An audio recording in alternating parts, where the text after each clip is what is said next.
Al sargento que me saques a los del pelo gris.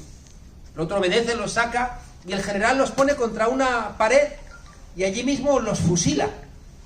Y el sargento pregunta: ¿por qué hace usted eso? Dice: no has entendido nada, estamos en 1871, la última revolución fue en 1848, hace 23 años. Y la reprimimos a sangre y fuego para que estos no se volvieran a levantar. Y estos ya eran mayores de edad y se han vuelto a levantar. Estos son los peligrosos. Y siempre digo que la transición y la democracia no la trajo ni Suárez, ni el rey, ni Fraga. La trajisteis la gente del pelo gris que seguís peleando. Gracias por vuestra pelea, compañeras y compañeros. Muchas gracias de corazón. Bueno.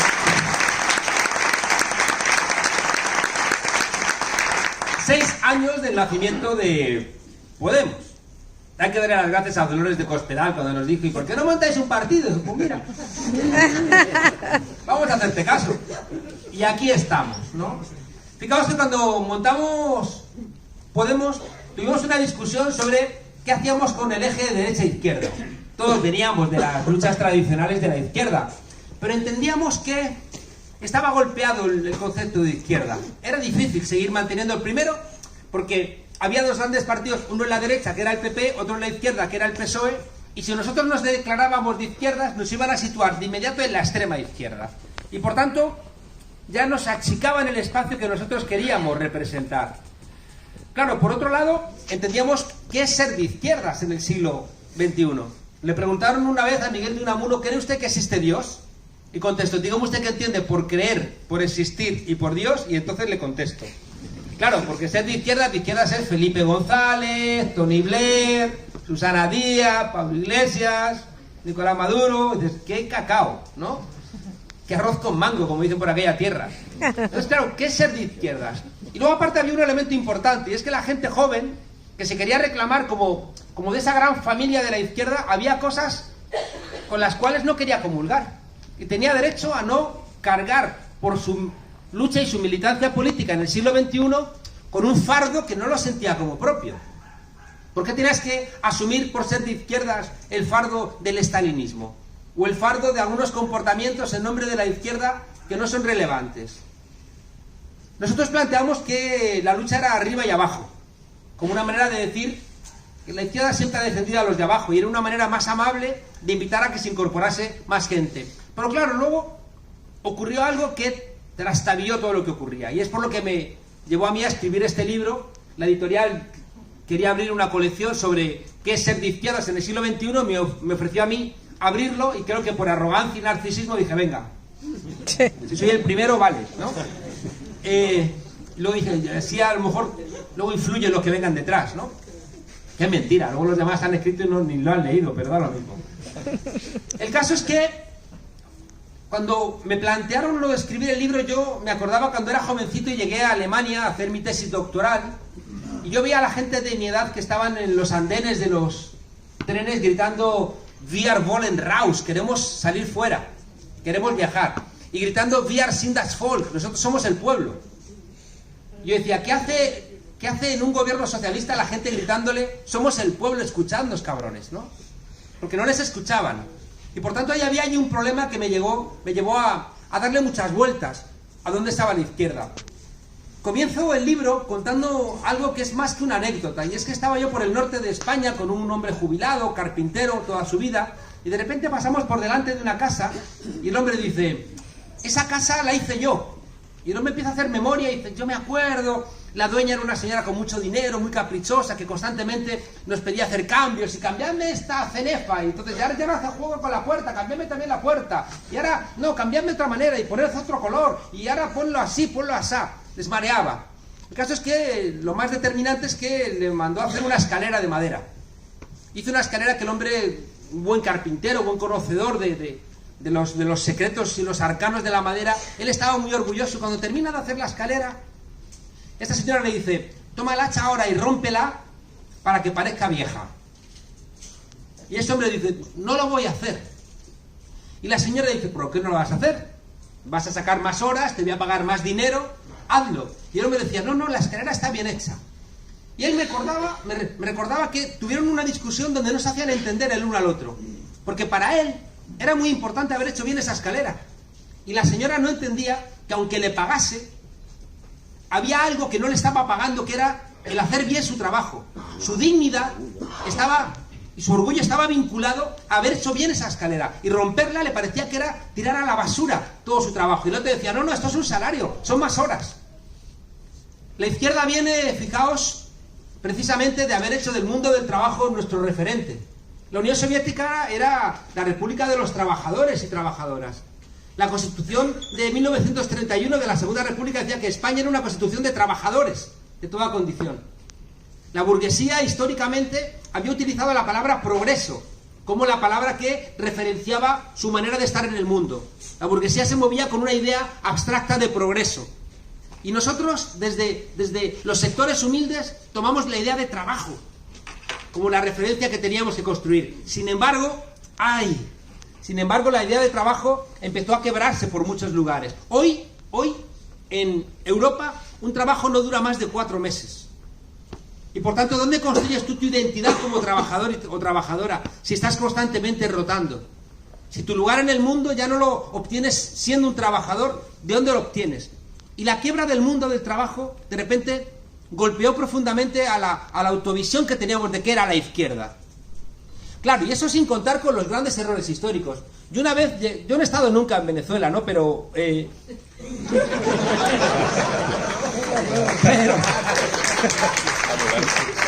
un día que pasaba cerca, recuerdo que me entrevistan en la televisión y cuento una historia porque estaban ahí con la izquierda y el socialismo del siglo XXI, y por qué el socialismo del siglo XXI no podía ser el socialismo del siglo XX. Entonces conté una historia que digo, mire, había un tipo que yo conocía que se quiso afiliar al Partido Comunista, entonces ahí el comisario político le estaba haciendo la ficha. Y le dice, a ver, camarada, si tú tuvieras 2 aviones, ¿qué harías? Y el tipo dijo, pues un avión para mí y otro para el partido. Bueno, y si tú tuvieras 2 fincas, una finca para mí y otra para el partido. Vas bien, camarada, tú ya casi está hecho. Si tú tuvieras 2 camiones, uno para mí y otro para el partido.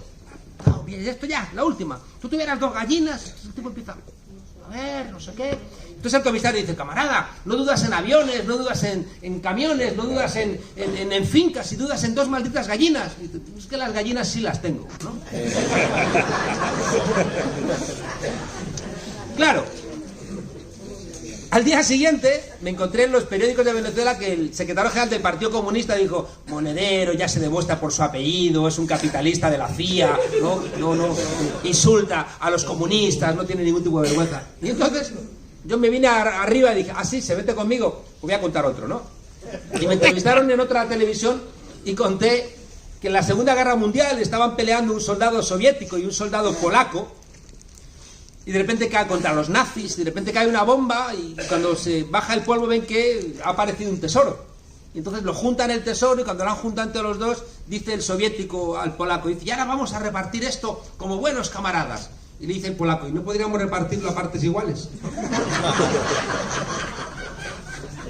Detrás de estos 2 chistes, por un lado, está que la teoría es mucho más fuerte que la práctica, ¿no? Que a veces mucha gente se ubica en posiciones de izquierda verbales, pero que después estamos alejados de la realidad.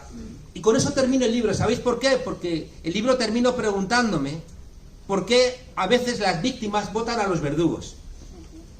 ¿Cómo demonios está pasando en América Latina lo que nos pasó en Europa?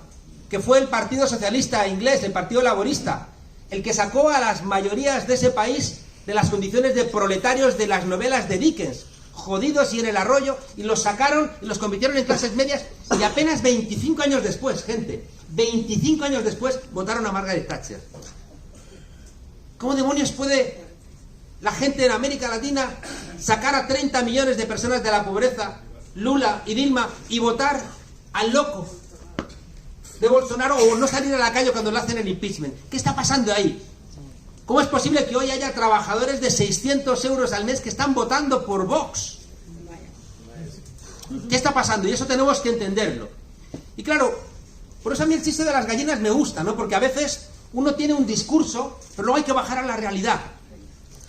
Porque si solamente vives en el mundo del discurso, luego no es verdad lo que estás sosteniendo, ¿no? Y el otro hace referencia a algo que me llevó a hacer un capitulito en el libro para analizar qué demonios ha sido la izquierda en el siglo XX. Porque yo no me engaño, lo mejor de nuestras sociedades lo ha traído la izquierda. Todo. Lo que nos produce orgullo de nuestras constituciones son logros de la izquierda. El derecho a la sanidad pública, a la educación pública, el derecho al voto, el voto de las mujeres, la atención a la infancia, todo lo que queramos imaginar, son logros que los peleó gente que se ubicó en la izquierda, que se situó con la gente golpeada. Pero sin embargo la izquierda del siglo XX requiere un análisis. Yo siempre digo que la izquierda durante el siglo XX, en primer lugar, fue eficaz. Si uno mira lo que hizo la izquierda en países que son prácticamente continentes, como Rusia o China, los sacó de la Edad Media y los trajo a la modernidad. Y por tanto, fueron eficaces en un momento de la historia. En segundo lugar, fueron heroicos. Si es que ha sido la izquierda siempre la que ha puesto los héroes contra las dictaduras, son los que siempre han estado... Igual habéis visto una encuesta repetida en el año 45 y actualmente, donde preguntan el papel de la Unión Soviética en la Segunda Guerra Mundial. Y en el año 45, el grueso de la población europea sabía que quien salvó a Europa de los nazis fueron los rusos. El punto de inflexión es la batalla de Stalingrado, no el jodido soldado Ryan. Claro, y al final las películas de Hollywood te engañan, ¿no? Y te hacen ver como que fue el desembarco de Normandía el que cambió el rumbo de la guerra, que no, que fueron los soviéticos que pusieron la mitad, pues pusieron casi 25 millones de muertos en la Segunda Guerra Mundial. Claro, eso nos olvidamos, ¿no? Como que no nos damos cuenta de ese esfuerzo heroico. Igual que aquí, ¿no? ¿Quién luchó contra el franquismo? O Cuba. Más allá de lo que le pueda parecer a cualquiera el régimen cubano, ha sido la dignidad del continente frente a los Estados Unidos, que ha invadido 50 veces ese continente. En cambio, los cubanos han aguantado. Por tanto, ha sido eficaz, ha sido heroico, pero también ha sido terrible. Ha sido terrible. Todas las purgas de Stalin son intolerables. Hay que entenderlas. Hay que entender que nada más nacer la Revolución de Octubre, pues ya les están poniendo palos en las ruedas. Y es muy espectacular que cuando tú intentas crecer, intentas nacer, te ponen palos en las ruedas y te caes y te dicen, ya te decía yo que ibas por mal camino. Entonces, cabrón, no más pongas palos en las ruedas. Entonces, nada más nacer la Revolución de Octubre, les montan una guerra civil. Y las potencias extranjeras empiezan ahí a meter dinero para hacerles un ejército y frenarles. Y le pegan un tiro a Lenin. Eso generó un problema. Y es que nace la Revolución Rusa con mucha paranoia. Nacen asustados. Y eso tuvo un terrible problema, y es que cualquier disidencia interna se empezó a ver casi como contrarrevolucionaria. Y encima, como funcionaba muy mal la información, en el momento en que había cualquier pequeña crítica, decían ya, contrarrevolucionario, a fusilarlo. Eso es muy peligroso. Hay que tener mucho cuidado porque casi siempre en las fuerzas políticas de la izquierda le ha pasado a Podemos. Naces con muchos ataques, al final te entra la paranoia y cualquiera que te critica ya es porque está de manos del lado del enemigo. Y al final te hacen daño por ahí. O sea, si te meten la paranoia en la cabeza y empiezas a ver cualquier disidencia como un enemigo contrario al partido, al final te han derrotado. Porque te han convertido en un loco, una loca que ves fantasmas y ves peligros por todos lados, y en un contexto duro como el de aquellos años, pues fusilas. Eso es un disparate. Que al final fusilas a los mejores, que son los que se atreven a expresar las críticas de una manera constructiva. Por tanto, fijaos, fue terrible. Fue terrible el muro de Berlín, fue terrible no confiar en el propio pueblo, fue terrible el no dejar expresarse, ¿no? Con pluralidad.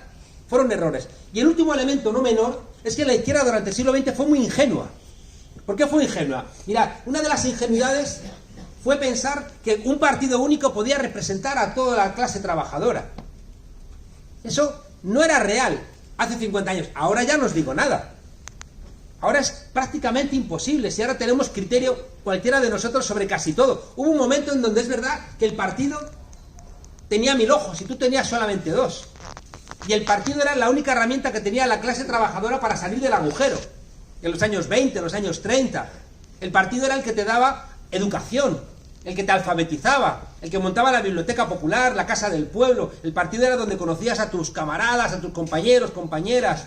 Era tu horizonte vital. Pero hoy en día, qué complicado es. Estamos todos fragmentados en nuestras cabezas. Y un partido va a representarlo todo. Qué difícil. Por eso, fijaos, cuando nace Podemos, yo estoy pensando siempre en términos de un frente amplio. Porque me parecía como poco acorde con el mundo en el que vivimos que un solo partido pudiera representar. Yo pensaba, soy bastante ecologista, pero era consciente de que tenemos ahí una contradicción. Tenemos en el partido a animalistas y a ganaderos. Unos quieren matar a los zorros y los otros quieren hacer estatuas a los zorros, ¿no? Entonces, y a ver cómo conjuntamos estas dos cosas, ¿no? Ese es el final del libro, porque creo que hay una solución a todo esto. Recuerdo que fui a Cuba, y en Cuba recuerdo que una mujer taxista le pregunté, bueno, ¿y qué tal está usted? ¿Cómo va su trabajo? Y la mujer me dijo, pues ya ve usted aquí todo el día, gano lo mismo, lleva a mucha gente, sea amable con usted o no sea amable. Y dije, uff. Y luego pregunté a un peluquero, y le dije, ¿qué tal está usted? ¿Su trabajo? Y me dijo lo mismo que la taxista. Me dijo, aquí estoy. Me pagan poco, corte bien el pelo, lo corte mal, gano lo mismo. Y recuerdo que yo reflexioné, ¿qué demonios hace el Estado gestionando peluquerías? Un gran error de la izquierda durante el siglo XX era pensar que todos los medios de producción, todos, tenían que estar en manos del Estado. Claro, cuando nos dimos cuenta de que eso era un error, nos fuimos para el otro lado. Y resulta que ahora ningún medio de producción tiene que estar en manos del Estado. Y uno dice, no es así. Yo quiero una empresa pública de energía. Yo quiero banca pública. O sea, hay bienes comunes que yo creo que sí que tienen que estar gestionados colectivamente. Y nos fuimos de todo Estado a nada Estado, ¿no? Y era como una tontería. Fue un error lo del partido único. Fue un error el pensar que el Estado tiene que controlar todos los medios de comunicación. Fue un error enorme, enorme, pensar que podíamos cambiar libertad por justicia. Y ese es el corazón de la mancha que llevamos durante el siglo XX. Y hay un capítulo entero, me estoy acalorando. Esto es bueno o malo, ¿eh? Esto es bueno o malo. Hay un capítulo en el libro sobre la idea central de lo que creo que es la izquierda, y que va siendo hora de que lo recuperemos. Mirad, la Ilustración, el movimiento de la Ilustración, vinculado a la Revolución Francesa, trajo tres grandes preguntas, que están en el corazón de lo que es la izquierda. Esas tres preguntas siguen vigentes, pero tenemos que responderlas de otra manera. Las preguntas son la de la libertad, la de la igualdad y la de la fraternidad, que son las tres preguntas que trajo la Revolución Francesa. Y es ahí donde tenemos que entender dónde demonios nos ubicamos, quiénes somos, cómo estamos en el mundo. Hay un libro que a mí me ayudó a cambiar muchas cosas de mi vida, que es El Espartaco, de Howard Fast. Yo cuando le recomiendo a mis alumnos este libro me dicen, profesor, ¿vale la película?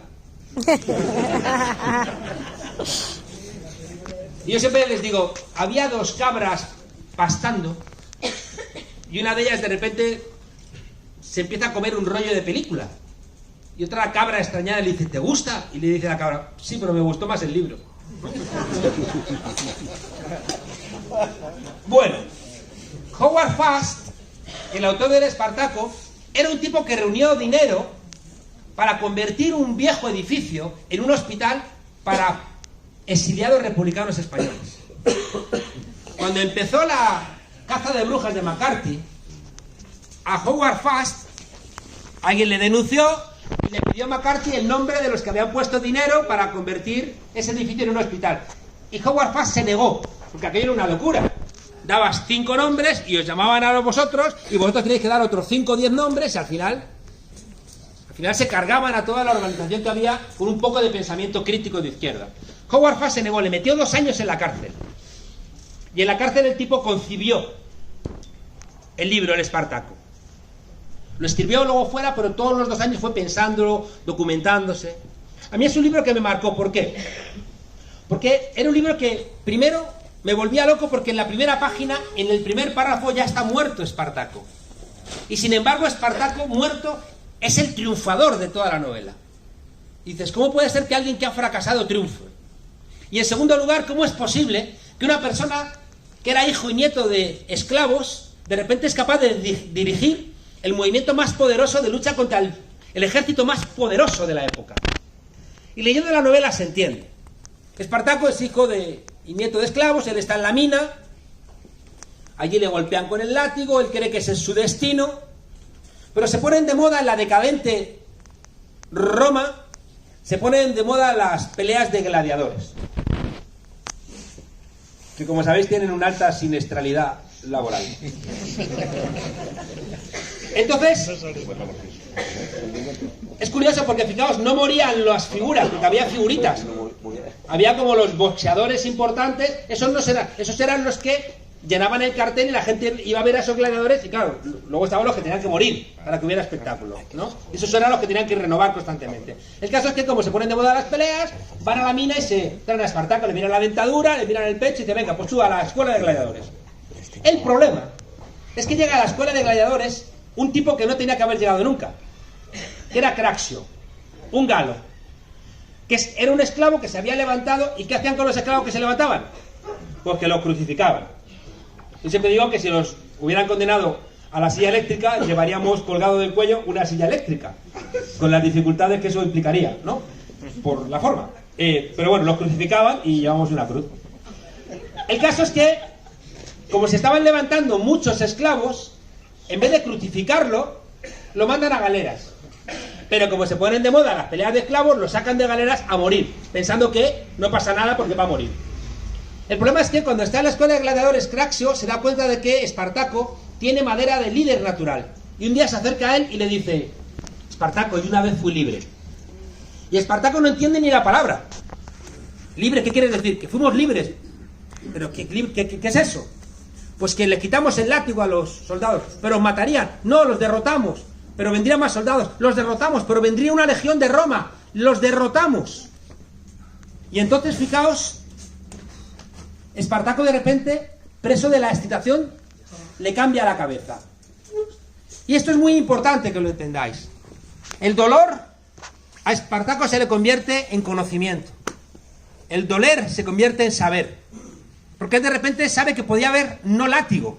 Porque le dice, ¿y entonces qué hicisteis cuando derrotasteis a la legión romana? Y le dice, vivimos 3 meses en comuna, donde todo era de todos. Común viene de comunis. Lo contrario de comunis es inmunis. Inmunis es lo que no te afecta, inmunidad, y común es lo que te afecta. Y Espartaco de repente, el dolor se le convierte en conocimiento. Y entonces empieza a darle vueltas a la cabeza.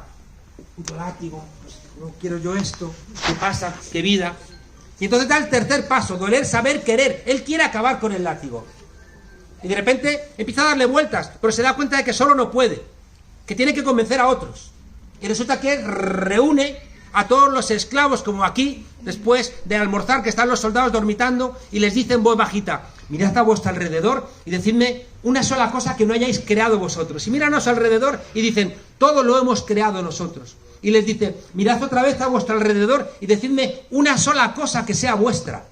Y miran a su alrededor y dicen, nada es nuestro. Y entonces toma una frase del manifiesto y le dice, entonces en la revolución no tenemos nada más que perder que las cadenas. Doler, saber, querer, poder. Porque ya puede si convence a todos. Y al final, cuando todos están convencidos, hacen. Fijaos que esta ecuación, doler, saber, querer, poder y hacer, se basa en que conviertas el dolor en conocimiento.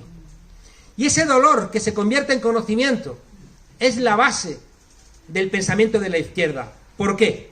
Mirad. Robespierre no tiene calle en París. La derecha se ha negado siempre a ponerle el nombre de Robespierre a una calle en París. Tiene la Banlieue en los alrededores, pero en París nunca ha querido la derecha. Porque le tienen... Contaba ayer... Voy a contaros un chisme. Un chisme. Un día Pablo Iglesias me dice, tengo una misión secreta para ti. Y digo, a ver. Dice, tienes que ir al Roscón de Reyes de Carmen Lomana. Y yo le digo, Pablo, mándame a pelear contra el ISIS, mándame a Siria a pelear contra los islamistas, pero no me hagas eso. Dice, eres un soldado y tienes que ir. Pues nada, allí que fui, me duché 2 veces, porque sé que esa gente es muy suya. Y estaba yo ahí, lo he contado ya unas cuantas veces, estoy ahí pegadito en una silla, en una mesa, con el culillo apretado. Me traían comida. Yo, está envenenada seguro, ¿no? Al día siguiente en El Mundo dijeron, Monedero es muy austero, apenas probó bocado. El caso es que se hacían corrillos, esto no es broma, se hacían corrillos, así, miraban así. Y yo ahí apretadico. Ya cuando se juntaban unos cuantos ya se atrevían a preguntarme algo, ¿no? Y en el segundo corrillo, una señora que era, me dijeron, la principal tratante de arte de España, o sea, tenía estudios superiores y demás, dice, bueno, pues ya que estás aquí te voy a hacer una pregunta. Y yo, dígame, señora. Y me dice, ¿es verdad que vais a abolir la Navidad? Reíros. Y vamos a abolir la Semana Santa, y vamos a quitar el taxi a los taxistas. Y me dice, ¿es verdad que vais a abolir la Navidad? Y le digo, mire señora, mientras que el niño Jesús siga demostrando buen comportamiento...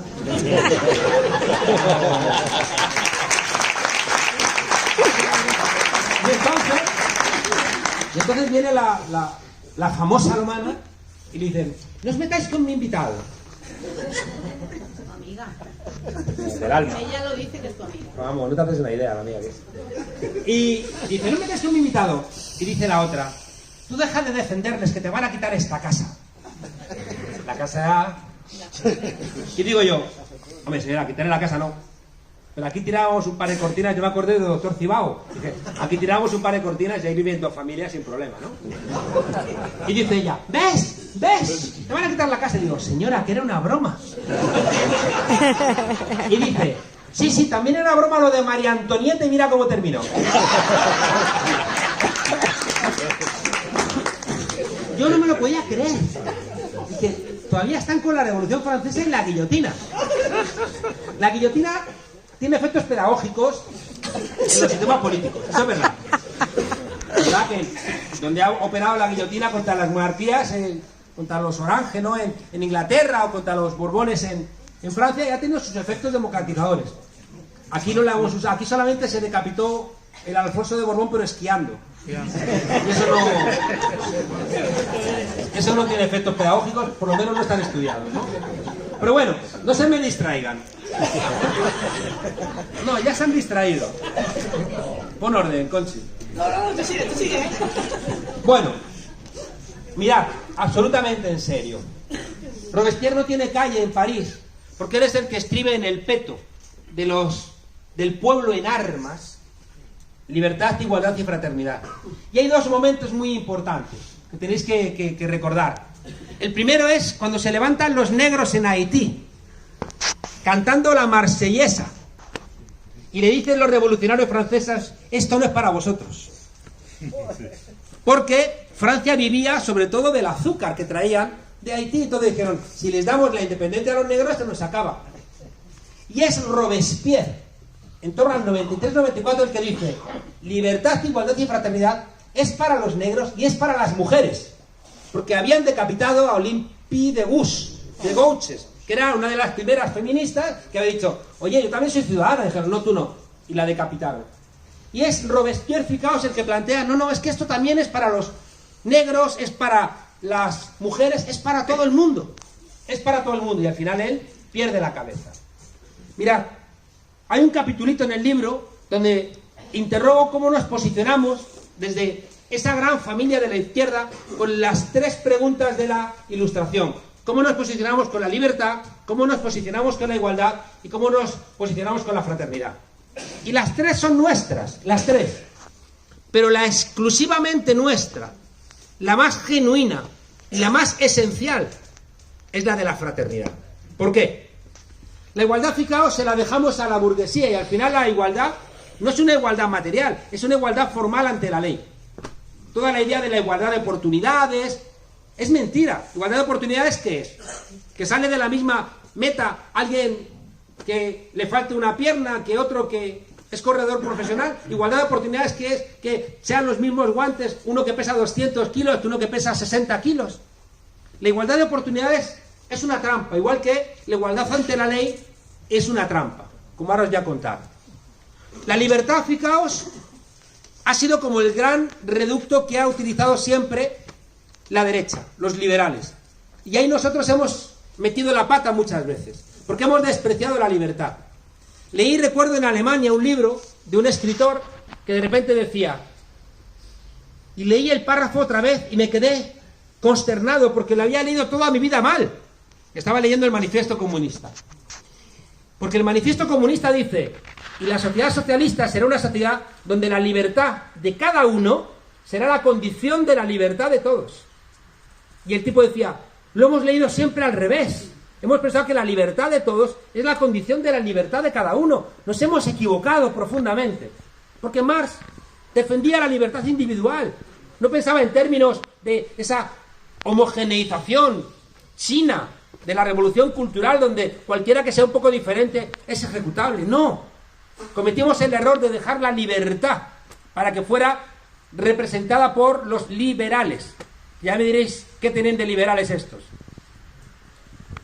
El gran liberal que es John Locke, escribe en su tratado sobre la sociedad civil, le escribe al rey, nos tratas como esclavos.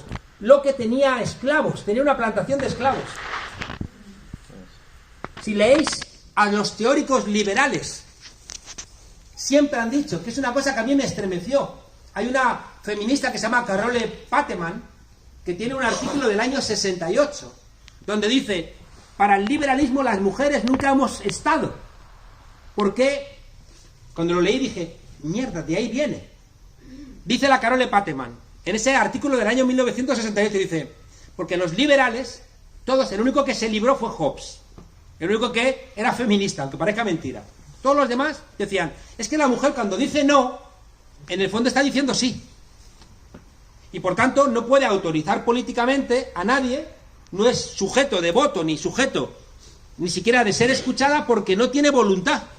Porque cuando dice no, en el fondo está diciendo sí. Y por tanto, las mujeres no tenéis derecho a estar. El liberalismo nunca os ha visto a las mujeres, nunca ha visto a los pobres, nunca ha visto a los negros. En cambio, se le ha llenado la boca de libertad, libertad para ellos. Libertad solamente para ellos, porque los demás no están en su foco, no los ven directamente. ¿Por qué la fraternidad es nuestra idea? Por lo que os decía de Espartaco. Porque la fraternidad, o ahora diríamos también la sororidad, que es la fraternidad entre mujeres, es encontrarnos en el dolor.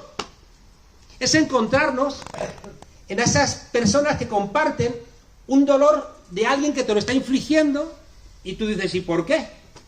Y entonces cuando de repente tú te das cuenta de que hay un dolor que te están, ya digo, aplicando, empiezas el camino ese de doler, saber, querer, poder y hacer. Y en ese encontrarte con los otros es donde surge el movimiento de la fraternidad. Y aquí hay una cosa que os invito a que la penséis. Mirad, para hacer estos libros, ya hace años, uno u otro que hice, dediqué mucho tiempo, a estudiar paleoantropología, a preguntar cómo eran nuestros mayores, muy mayores, ¿no? Y había un libro de Eudald Carbonell. Eudald Carbonell, en Atapuerca, hay dos grandes referencias. Una es la más conocida, que es Ursuaga. Y es muy conocida porque es el más conservador. Pero el otro, que es el codirector de Atapuerca, es Eudald Carbonell, militante de toda la vida del Partido Socialista Unificado de Cataluña. Esto no se sabe. Un militante comunista de toda la vida, ¿no? Eudald Carbonell. Ese libro a mí me volvió loco. ¿Por qué? Porque demostraba una cosa, varias cosas. Primera, somos los únicos animales que enterramos a nuestros muertos. Eso de los cementerios de elefantes es de las películas de Tarzán, es mentira. Eso de que los elefantes sí que tienen memoria para reconocer los restos de un elefante en el camino de vuelta. Fallece un elefante en el camino de ida y al año, cuando vuelven, reconocen que ese era uno de los suyos. Pero no entierran, no, solamente lo hacemos nosotros. Y fijaos lo que descubren. En el 500.000 antes de Cristo aprendemos a hacer fuego. Pero se tarda casi 300.000 años en que se socialice.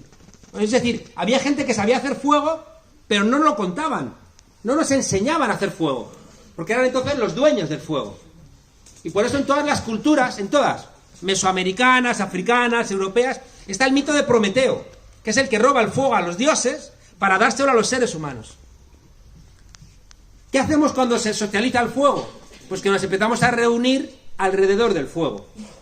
Y claro, cuando nos reunimos alrededor del fuego y mucho rato, y Conchi ya ha dicho 20 veces unga, unga, yo le digo unga, ungi, pesada. Empezamos a desarrollar el lenguaje. Fijaos que el lenguaje es una cosa medio absurda, porque los niños, igual que los chimpancés, pueden comer y respirar al tiempo, pero cuando crecemos ya no podemos. Nos puede pasar como a George Bush, que una galletita está a punto de poner fin a nuestra existencia, ¿no? Dices, ¿por qué hemos perdido esa ventaja física para poder hablar? Porque hablar es superior a no atragantarte. ¿Y sabéis qué hacemos en cuanto se desarrolla el lenguaje? Empezamos a enterrar a los muertos. Es decir, que Dios existe cuando le ponemos nombre. Cuando podemos decir la palabra Dios, Dios existe. La Biblia empieza así. En Génesis empieza, no Dios creándose a sí mismo, sino Dios creando el mundo, poniéndole nombre a las cosas. Y hágase la luz, y la luz se hizo. Si veis el Génesis, Dios le pide ayuda a Adán, no le pide ayuda a Eva. Le pide ayuda a Adán, a bautizar. Dios del Antiguo Testamento era un poco machista. Que el Papa Francisco nos perdone, ¿no? Bueno, a lo que iba, que ya me he comido mucho rato. Mirad, la idea de fraternidad tiene que ver con algo que se ha descubierto recientemente y que tiene que ver con nuestros antepasados. ¿Sabéis que no es verdad que vengamos del mono? Somos un país, ¿sabéis que el anís del mono, la cara del mono es Darwin? Dices, estos son como estos ahora que quieren enseñar otra vez creacionismo en las escuelas. ¡Qué horror! Bueno, no es que vengamos del mono, sino que hay un tronco y en el tronco se separan los gorilas, se separan los chimpancés y se separan unos monitos de los que se conoce poco, que están 250.000 años, o incluso 2 millones y medio de años más cerca de nosotros, que son los bonobos. Que no se han descubierto en el siglo XX, que los llaman los hippies de la selva. Los chimpancés son muy de Shakespeare. ¿Por qué? Porque se basan en los celos, en la violencia, en las traiciones. En las comunidades de chimpancés manda el macho alfa. Y el macho alfa es el que mata al anterior macho alfa. Y mata a las crías para inseminar él a la hembra, para que las crías sean suyas. Nacen tantos machos como hembras en las colonias de chimpancés, pero cuando son mayores hay muchos más hembras que machos, porque se matan entre ellos. Hacen vascos. Y oye, eso que se dice, ¿no? De, oye, Pachi, ¿para qué vamos a discutir si podemos arreglar la hostia, no? Pues los chimpancés tienen esa lógica. Los bonobos, que están mucho más cerca de nosotros, ¿sabéis quién manda? No manda un macho alfa, manda una hembra dominante. Y la hembra dominante, ¿sabéis por qué manda? Por autoridad. Por tanto, aunque la maten, nadie ocupa su lugar. Porque manda por la autoridad, no por la fuerza. Y por tanto, nadie la mata. Los bonobos, a diferencia de los chimpancés que arreglan todo a golpes, los bonobos lo arreglan todo con el sexo. Tienen como 200 contactos sexuales al día.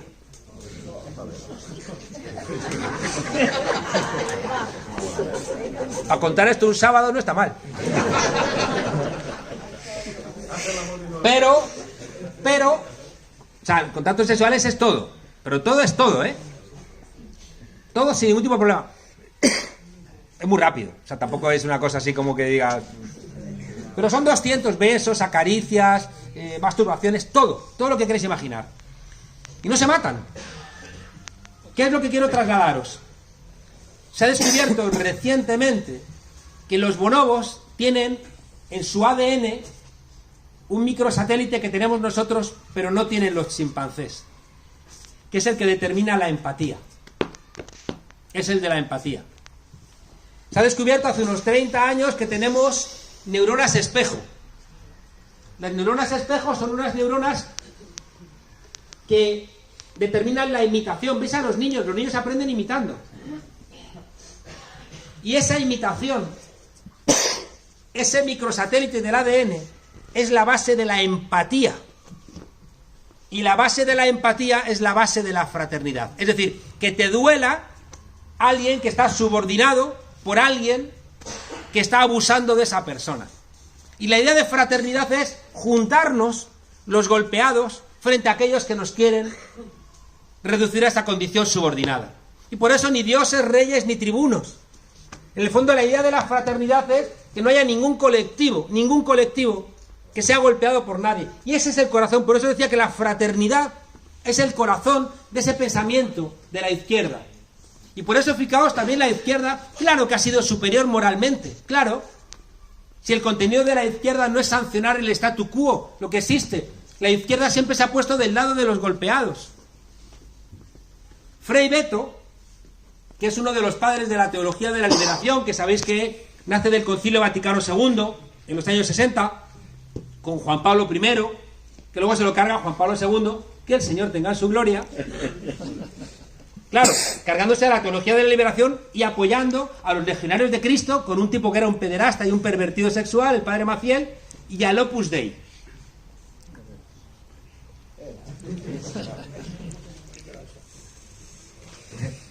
Me he acordado de una cosa, pero no la voy a contar. Bueno, que quiero ir terminando. Y luego dice siempre 20 veces que vas a ir terminando, pero luego no termina. Pero ya voy terminando. Sí, sí. Es que... hasta las 6 no tienen la otra.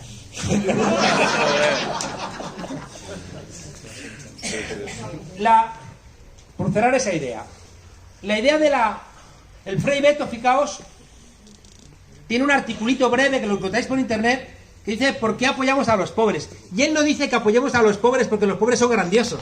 Es mentira. Los pobres son jodidos.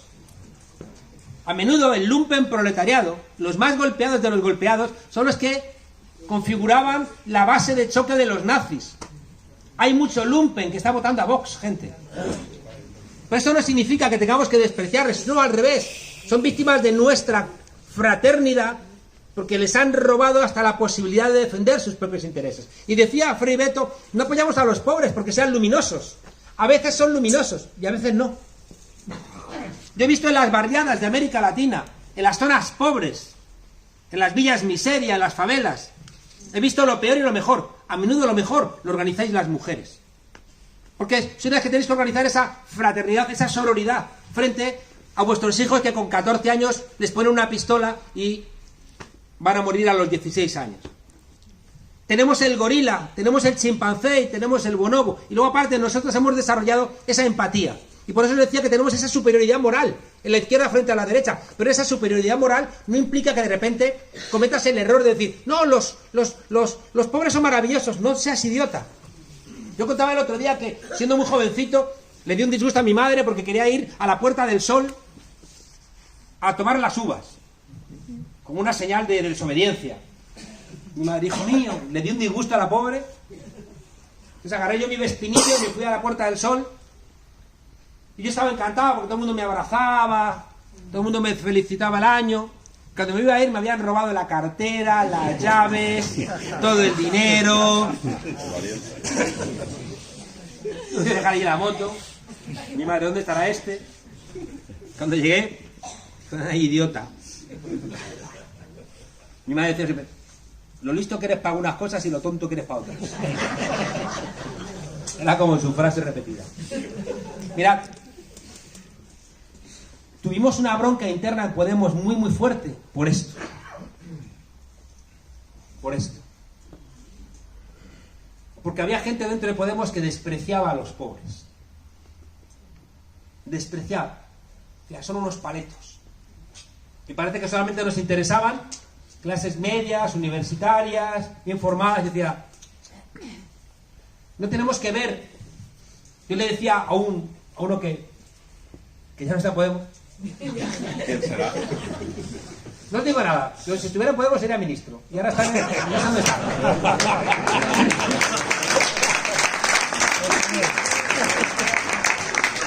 No he dicho nada. No he dicho nada. Arrepentido. Si vuelven a trabajar por abajo, porque no vuelva nadie a ser jefe. Que vuelvan a trabajar, encantados, por favor, que vengan. Ojalá venga todo el mundo que se ha ido. Os lo digo de verdad, ¿eh? Ojalá todo el mundo que se haya ido, ojalá venga. Pero que vengan a trabajar, no a ser jefes.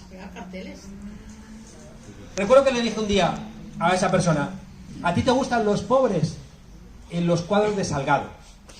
¿Sabéis? El Sebastián Salgado, ese que hace exposiciones de los niños negros, que son unos cuadros muy bonitos. Y dices, no. Recuerdo, fijaos, un día escuchando en la radio, estremecido, que yo era un curita viejo que había estado toda su vida en África, murió a la semana. Entonces le estaban entrevistando en Radio Nacional a este cura que era un santo, había estado evangelizando a una pequeña comunidad y ese día estaba especialmente contento porque le preguntó el Juan Ramón Lucas, le preguntó, y había entrado una chica a la universidad por vez primera. Entonces él contaba que esa chica estaba prostituida desde niña en esa comunidad, y sus feligreses usaban los servicios de esa niña. Entonces él tenía que querer a esos monstruos, darles el mensaje divino, no odiarles, no castigarles. Por eso decía que la cuestión de la pobreza hay que mirarla desde esa idea de la fraternidad, no de repente convertirla en algo mágico pensando que por ser pobre... ¿Sabéis? Ahí en el libro cuento, en un momento dado, peleo mucho con una frase que viene muy del marxismo. ¿Sabéis que el marxismo viene de Hegel? Hegel pensaba algo que a mí me emociona. Él pensaba que siempre se despliega el espíritu. ¿Qué significa eso? Significa que cada vez somos más autoconscientes los seres humanos. Y creo que algo de verdad hay en eso. Las mujeres hoy son más libres que en ningún momento de la historia, seguramente.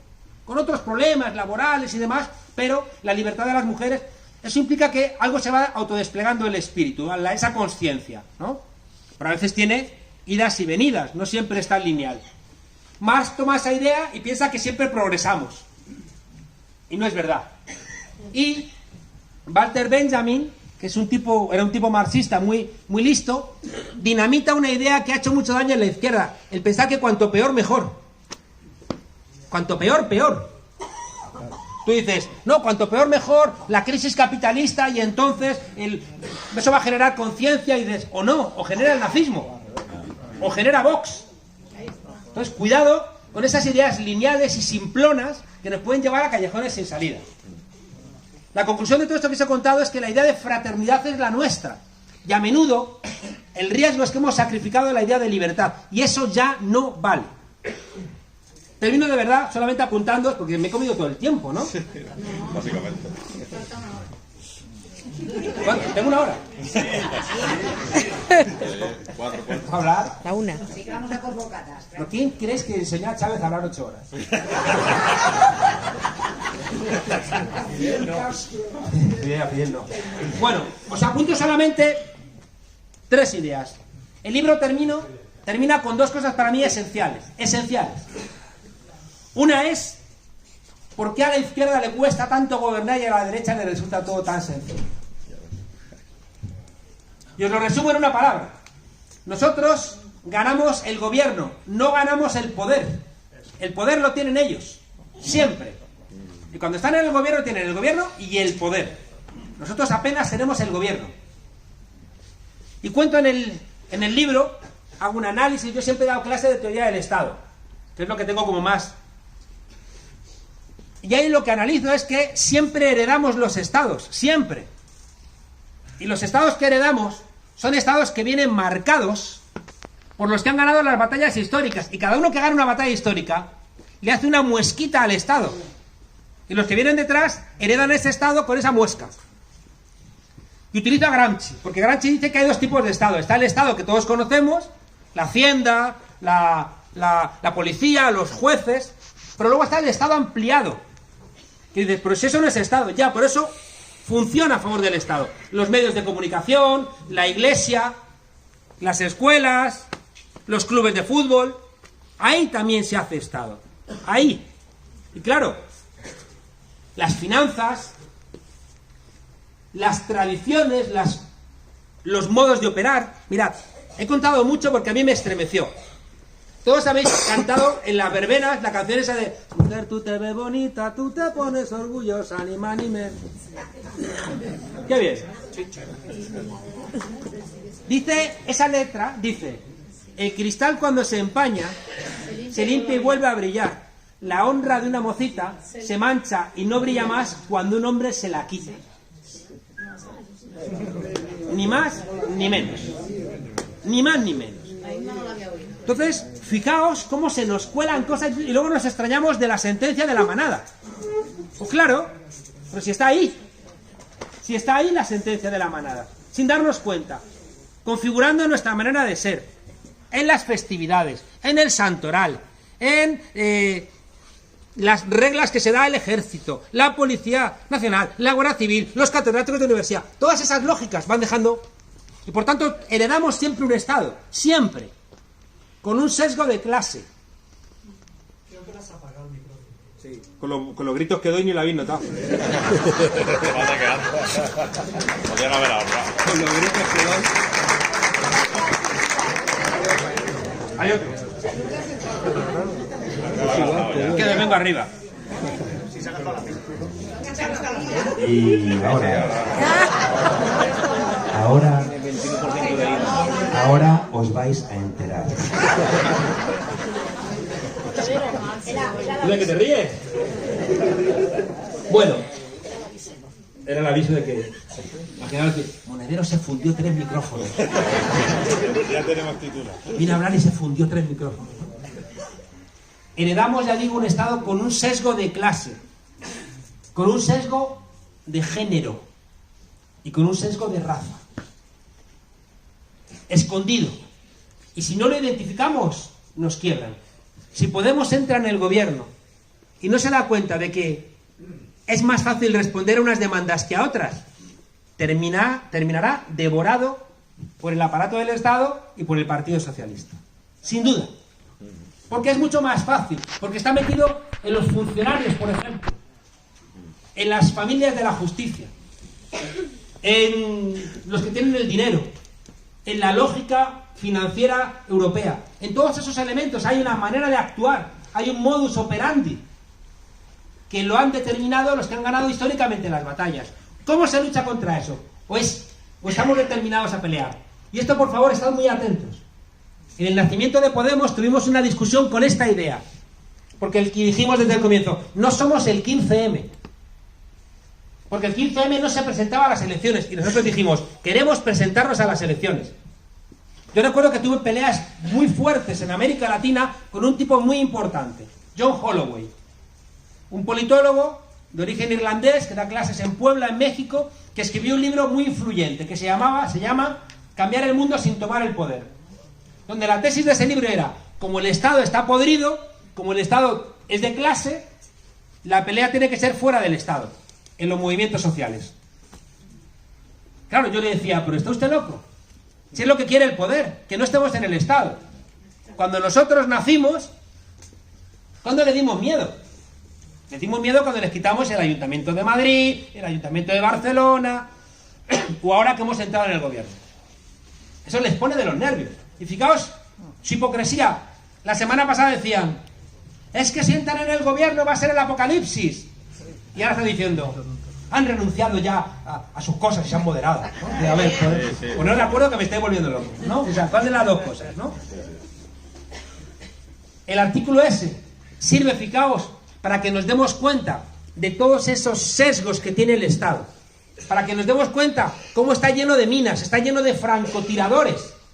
Y un francotirador, si no lo ves, te pega un tiro entre las cejas. Y por tanto, en ese capítulo lo que hago es analizar cómo están escondidas cosas. Os pongo un ejemplo. La izquierda ha cometido un enorme error siempre, al dejarle la nación a la derecha. Un gran error. Y los policías, y los guardias civiles, y los militares, son unos trabajadores que tienen una noción de sí que no tienen los panaderos, los zapateros o las acaparadoras. Aparadoras, perdón. Las aparadoras. Y es que la policía, el ejército y la guardia civil se consideran que son los que defienden a la patria en peligro. Y por tanto son un tipo de cuerpo que tienen la idea de nación metida en su formación, en su ADN, en sus fiestas, en su idea del honor. La idea del honor tiene que ver, o es que tiene más honor un militar que un zapatero. Pues no, pero en su cosmovisión piensan que como ellos salvan a la patria en peligro con las armas y dan su vida, esa idea de honor les da una fuerza. Claro, el problema es, ¿qué nación está defendiendo la Guardia Civil? Porque el otro día que yo estuve en la investidura, había un idiota del PP. ¿Qué tonto es? Bueno, uno muy tonto. Estaba allá arriba y estaba a punto de decirle... Complicado, ¿sabes? Monedero le tira un libro a un diputado del PP. En la investidura. Pues el tipo gritaba, ¡viva la Guardia Civil! Yo le decía desde arriba, ¡viva la UDF! ¡Viva la UDEF! No decía, ¡viva la UDEF! ¿No? A ver si... Claro, porque esta gente dice, ¡viva la Guardia Civil! Pero cuando la UDEF los detiene por robar, ahí ya, eso no son guardias civiles, esos son rojos, ¿no? O sea, tienen esa locura de que piensan que La Guardia Civil, la Policía Nacional, son de ellos. Por eso, fijaos, les llevó a los demonios cuando teníamos a un GEMAT, un jefe del Estado Mayor con nosotros. No podían. O cuando se vinieron jueces con nosotros. Por eso atacaron a Victoria Rosell. No podían. Fijaos, para que veáis lo que os estoy contando, los ataques a Victoria Rosell fueron la policía política que montó el PP, es decir, Estado, lo que llamamos el Deep State, el Estado profundo, el Estado oculto. Pero ¿cómo se ejerció eso? A través de los medios de comunicación. Soria, que sabéis que era el amigo del ministro Alba, que es el que está en la cárcel por querer meter en la cárcel a Victoria Rosell, sobornando a un preso, a un enjuiciado. El ministro Soria le metió al diario El Mundo, el mes que le dedicó 5 portadas a Victoria Rosell, Soria le metió del Ministerio de Industria 1 millón de euros a Unidad Editorial. No, ni publicidad. Directamente por ayudas al desarrollo tecnológico, 1 millón de euros, toma. Y me das 5 portadas contra Victoria Rosell. Es lo que os digo, que veáis el funcionamiento de este Estado que le damos. Por un lado está policía corrupta, pero que se apoya en medios de comunicación corruptos para poder ejercer al final su fin, que era sacar de las listas de Podemos a Victoria Rosell. Eso en todos los ámbitos, y por eso hay un capítulo dedicado a eso. Y el otro capítulo, que para mí es muy importante, hace referencia a lo que he visto que ha sido el gran error de la izquierda en toda América Latina, que ha sido en construir un partido-movimiento. El error en todos los lugares era que el partido se terminó construyendo o convirtiendo en la correa de transmisión de los gobiernos. El PT se convirtió en la correa de transmisión del gobierno de Lula. Y al final lo conviertes en un partido de funcionarios, desconectado de la base social, desconectado de los movimientos sociales, desconectado de la gente. Y no vale. Vamos a tener muchas contradicciones. ¿Qué hacemos con el cambio climático? ¿Qué hacemos con el envejecimiento de la población? ¿Qué hacemos con la robotización de la economía? ¿Qué hacemos con las migraciones? Son temas tan importantes que solamente los vamos a solventar si, como bien decía Guillén, cambiamos la cultura política de nuestro país. Porque no podemos decretar determinadas cuestiones. Si tú las decretas y la gente no las entiende, olvídate. Por eso la pelea es cultural, claro. Y la pelea cultural la tenemos que seguir dando en los medios de comunicación. Y yo tendré que seguir yendo a Ana Rosa a envejecer, mientras que vosotros miráis con el cafetito y ahí.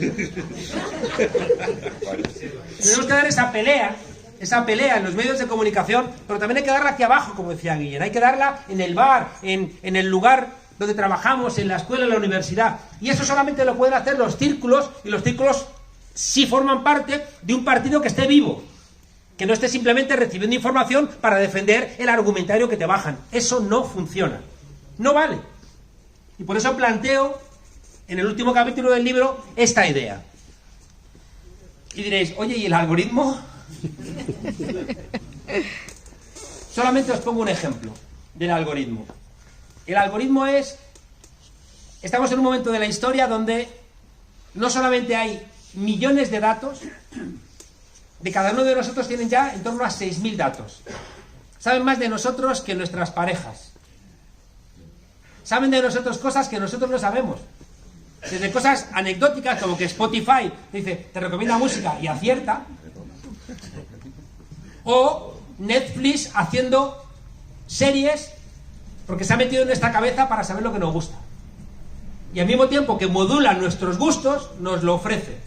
Y constantemente le damos información para pagarles nuestra suscripción a Netflix para que nos dé lo que le hemos dicho que nos gusta. 7.000 datos de cada uno de nosotros, que están vendidos a empresas. Para que nos manden en nuestro Facebook, para que hagan grupos de WhatsApp, que después algún familiar lo mete en nuestros grupos familiares, metiéndose en nuestra cabeza para saber cuáles son nuestros miedos, para construir sobre esos miedos mensajes con intencionalidad política. Sabéis que vamos a dar una batalla muy fuerte contra las casas de apuestas, porque son como la heroína en los años 80. Los casinos tienen una cosa que cuando yo el otro día lo leía en Madrid, que lo ha metido el carapimiento de mi alcalde,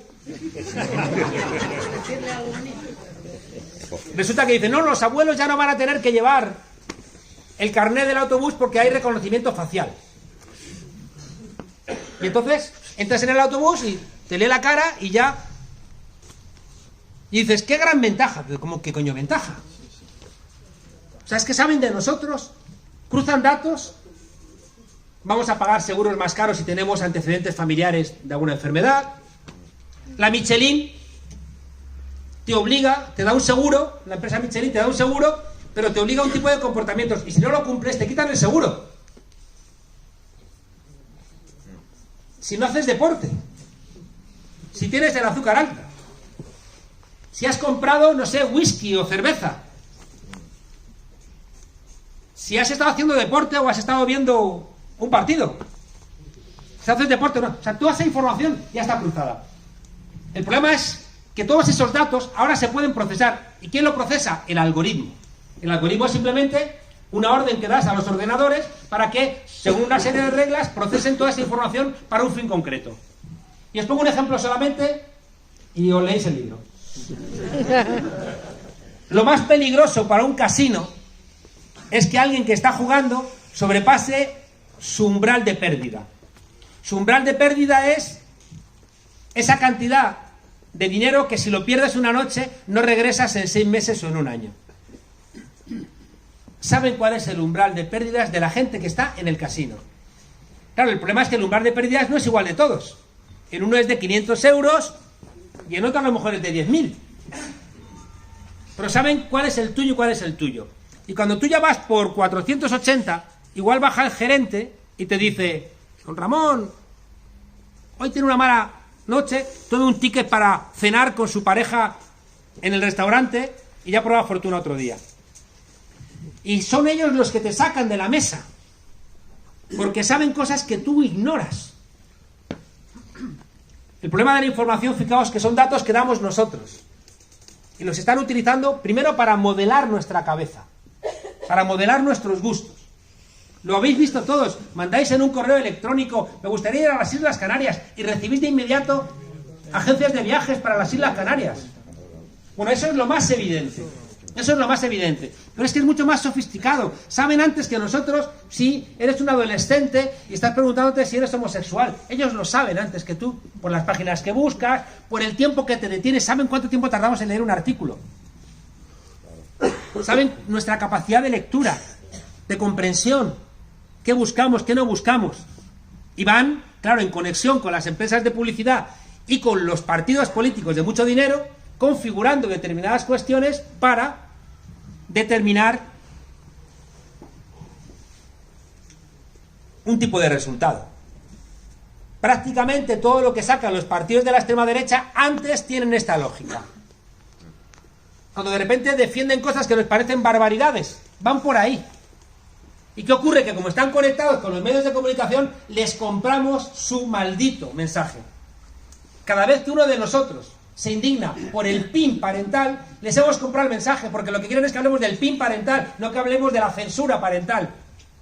Entonces cada vez que repetimos, nos hacen así con el trapito y entramos. Porque tienen toda la información, y de repente colocan en España la discusión sobre una cosa que no estábamos discutiendo, la han colocado. Y estamos todos hablando del jodido PIN parental, en vez de hablar de la censura.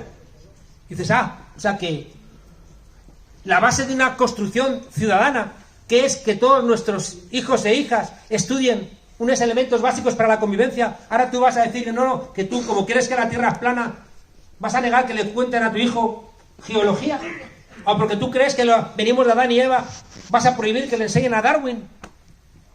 Es la locura. Pero tienen la capacidad de identificar determinados asuntos que pueden incidir en el debate, y saben cómo hacerlo. Por eso la izquierda planteó que asaltó los cielos cuando había que lograr la separación Iglesia y Estado, que asaltó los parlamentos. Ahora tiene que asaltar los algoritmos, porque si no siempre nos sacan mucha ventaja.